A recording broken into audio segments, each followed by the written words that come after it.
Welcome to Asset Finance Connect's series of podcasts on the European asset finance industry.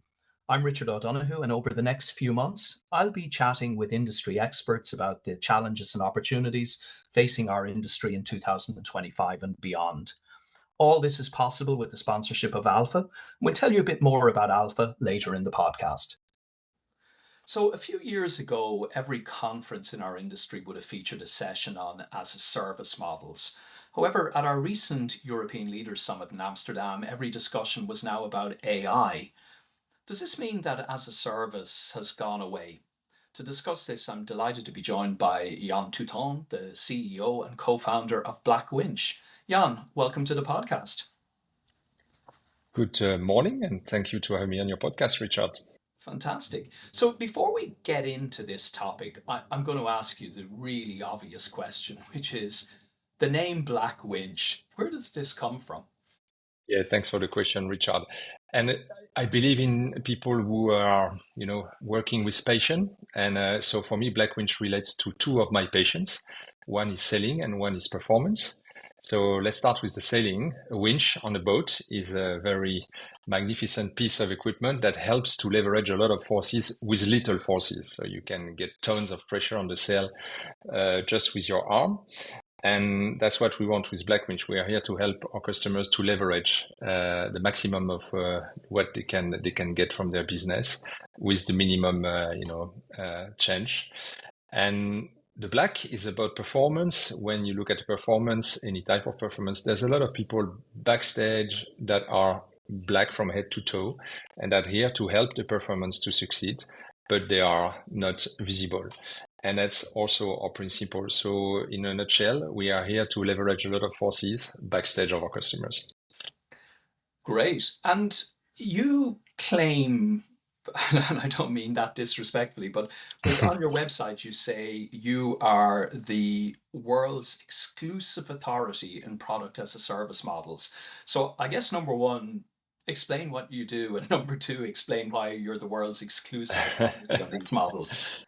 Yes, of course.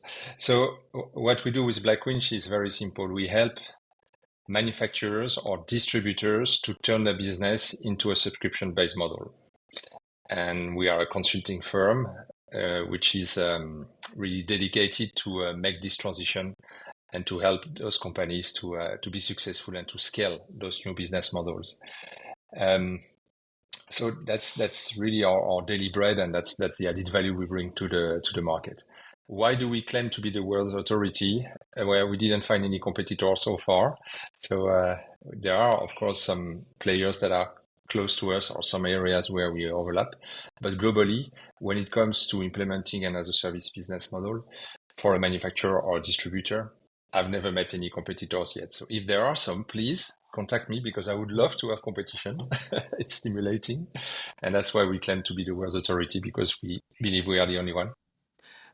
And maybe, this reflects where we started, which is, as a service, if I go back 4 or 5 years ago, every single sort of conference talked about this, and there were different names being used. Servitization was one that we heard a lot of in our industry.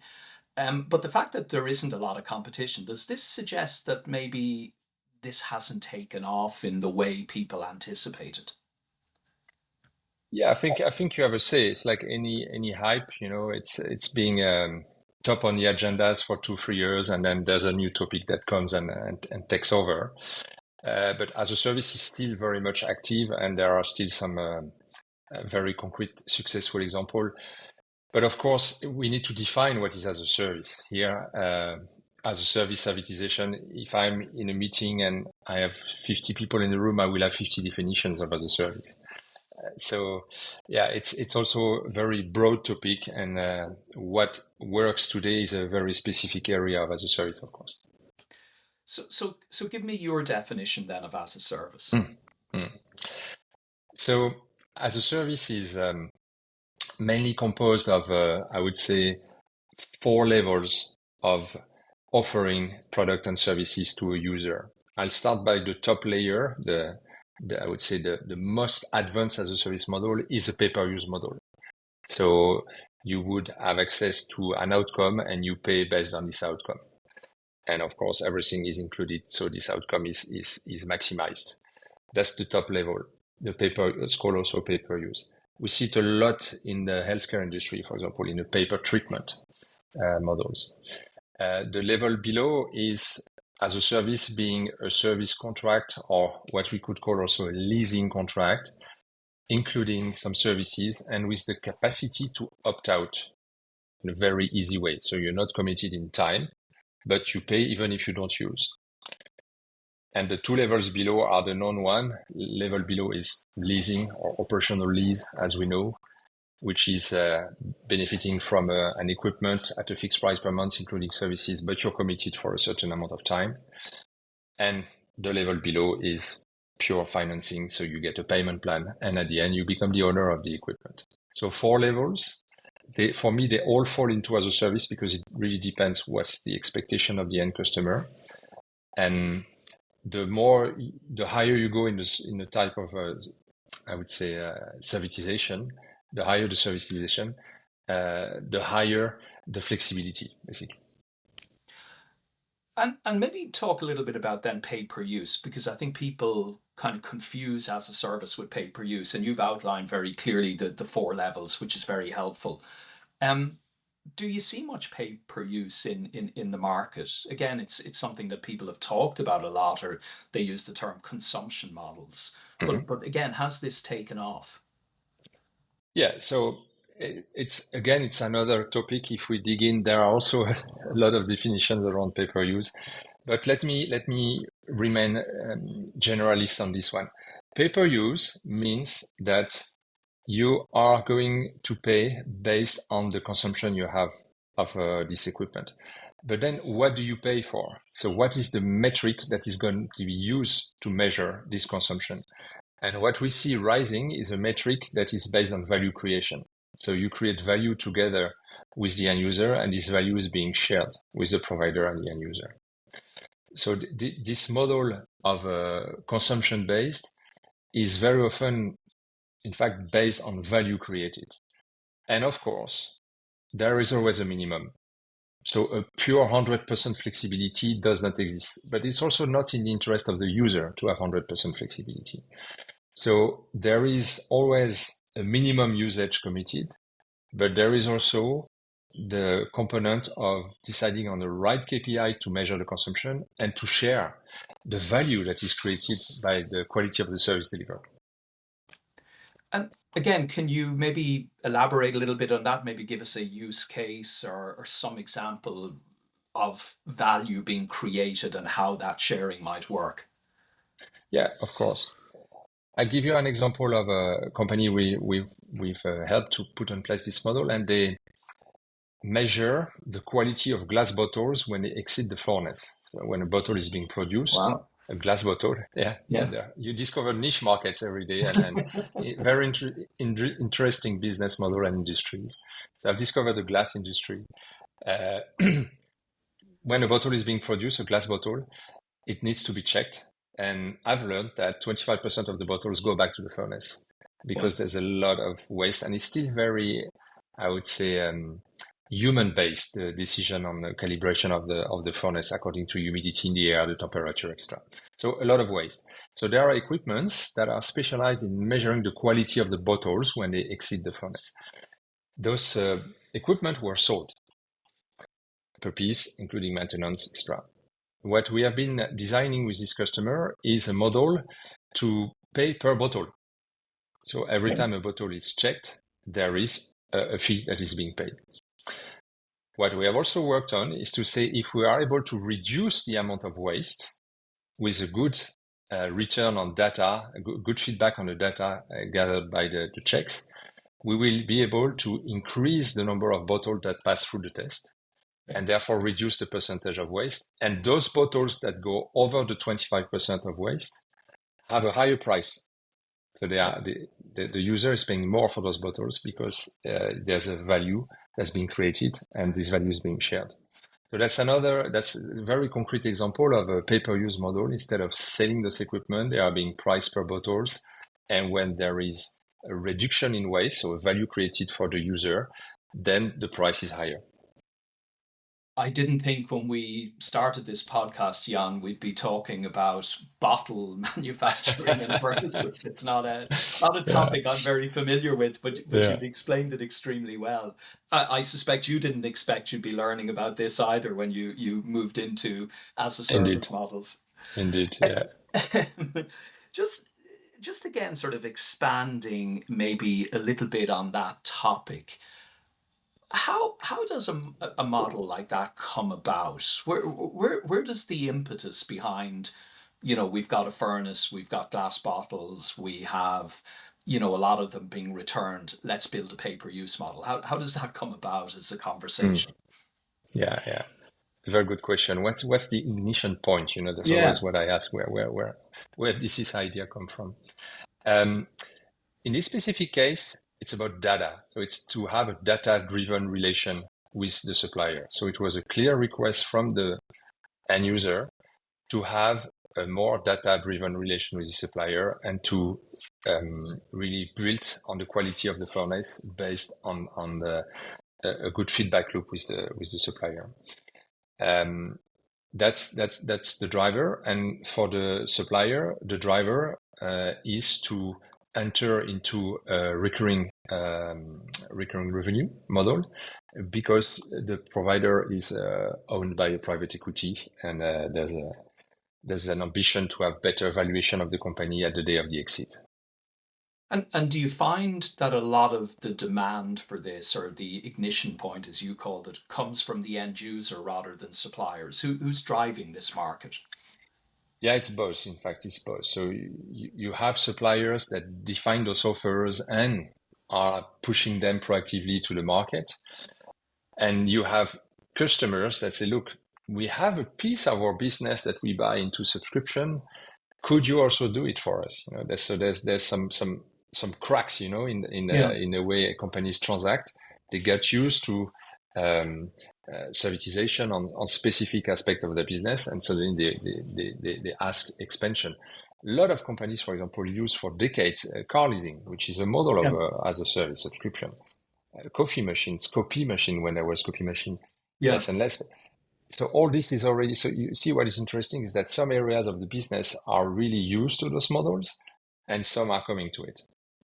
And that's an interesting point, because I think often there's kind of an assumption that the entire business shifts to one of these models, whereas it sounds like the way you're describing it, it's portions of the business, or specific business lines, or specific relationships with a customer that require it, rather than the entire business being transformed.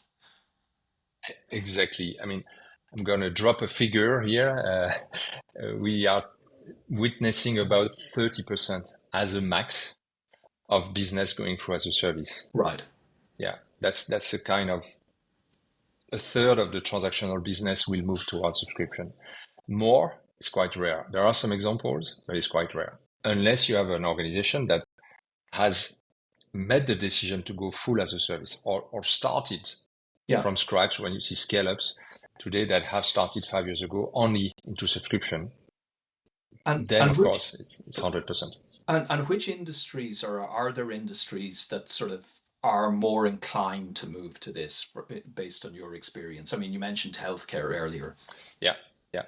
Healthcare is moving super fast in this direction. Paper treatment, basically. Yeah. Um, Energy transition is going fast there Okay. also. Batteries, heat pumps, solar panels, everything that you put in a building to make it more sustainable. The machinery industry, so everything that is linked to production facilities. Logistics, also going very fast in the price per pallet. Everything is being brought to the pallet. And of course, IT, but that's a long time already, IT infrastructure and cloud computing. Now, a brief word about our sponsors. Alpha Systems is the class-leading SaaS platform for equipment and auto finance. With modules for usage-based billing, the asset lifecycle, and revolving credit facilities, Alpha Systems is built to support as-a-service models. Alpha Systems helps you manage complex portfolios, drive efficiency, and enhance the customer experience. If you're ready to simplify your operations, visit alphasystems.com to learn more. That's alfasystems.com. And what are the main barriers or constraints that companies face in doing this transition? What slows them down, or what's normally the biggest problem that they face?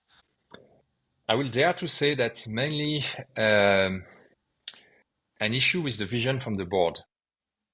Okay. Yeah, because it starts with a long-term vision. Because implementing as a service or scaling it is a 3 to 5 years journey. Right. Yeah, and there's not a lot of organizations I meet that have a 3 to 5 years ambition. Yeah, Particularly the the private patience. equity owned ones. I would imagine that's hard Exactly. for them. Yeah, and to have the patience, because this model has the impact on the revenue recognition and the margin recognition is completely different than launching a new service or launching a new product. It is disrupting the recognition of revenue, and you need 3 to 4 years to see the first profitability coming in. So we see a lot of projects that stop because there's no return quick enough, or there is a new management, or there is a huge market shift. So you need a strong vision to keep the as a service strategy implementation running across all the elements that can disrupt it. And do you find that companies start on this journey and then stop? Yeah. Is that a common experience? Yeah, it is. Unfortunately, it is. Yeah. And not by lack of success or lack of traction, but mainly by lack of or by different decisions in terms of investment. And is demand a factor, or do you think it's more just it's the kind of companies just not being committed enough to kind of seeing the journey through? I think there's a lack of commitment. I'll give you an example that I witness very often. The sales enablement is a very important piece. So when you switch to as a service, you need to make sure that your sales team will be able to offer this new way of transacting. And the first thing I ask very often when I start an assignment is, please provide me with the reward scheme of your salespeople.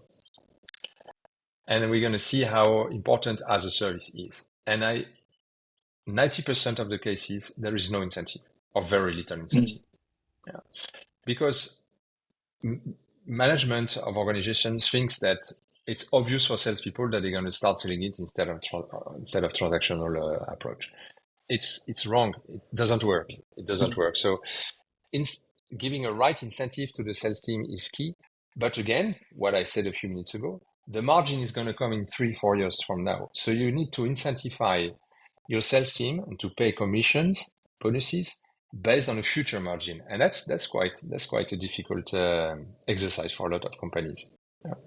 And even leave aside the principle behind it, but even just to manage it at an operational level and a tracking level is presumably quite difficult for these companies as well. Exactly. Yeah. So you kind of touched earlier on opt-outs. You talked about pay per use, things that financial institutions generally don't like. We're more inclined to look at credit. So again, a lot of the listeners to this podcast are going to be in the asset finance industry. How do these deals get financed? Yeah. So as mentioned, when the pay per use, there's always a minimum for the interest of both parties, but also for the interest of the funder. Yeah. So, and this minimum guarantees a minimum, I would say, income that will very often be linked to a large amount of the equipment involved. So at the end, it's about the same as a leasing contract with 10-20% residual value. And here you will have, let's say, 80% of the equipment being paid by the fixed part. And there's of course, the variable part is also mainly made of services. So when the end user sees the variable part and we say there's a minimum, this minimum, of course, and when you attach this minimum only to the hardware, it makes that you can finance a big piece of the hardware. So that's the way. So traditional funders can play in this space because 100%. they kind of would view it as an operating lease, for want of a better term, or a residual based lease. Exactly. And for the opt-out, it's a construction with the manufacturer that takes the commitment to replace the equipment to a second user, or to pay for the early termination. So there's a co-agreement between the funder and the manufacturer to organize this rotation of equipment.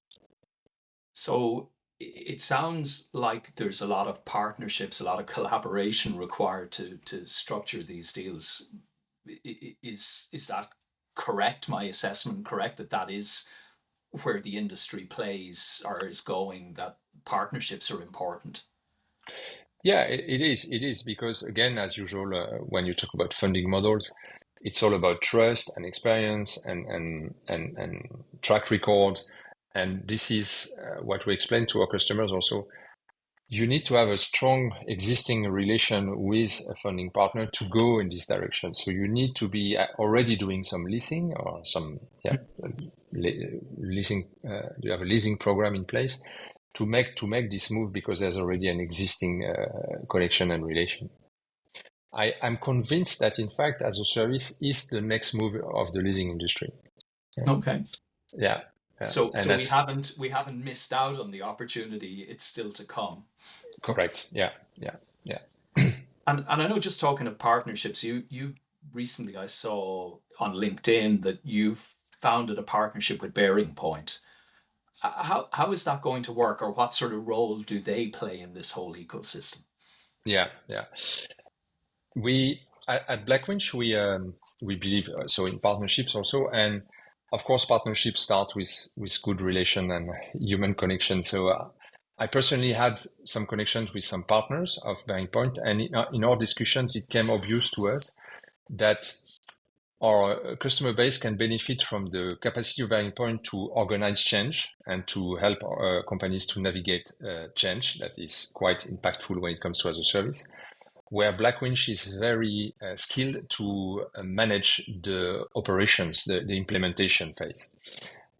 So where it's obvious for BearingPoint and Black Winch is to approach organizations to say, we're going to help you and to manage the change and to implement it and to scale.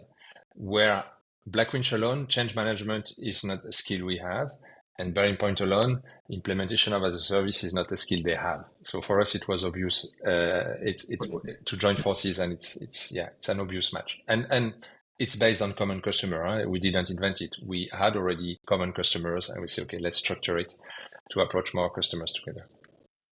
You know, it's interesting. We've had a number of podcasts now around AI, and one of them was with Allegra Pizzarisi, and she was saying that your AI transformation will never be successful without people. And I think you're kind of saying the same thing. You know, it's you've got the operational capability, but BearingPoint brings you that change management that involves people. Exactly. It remains a people show. Yeah.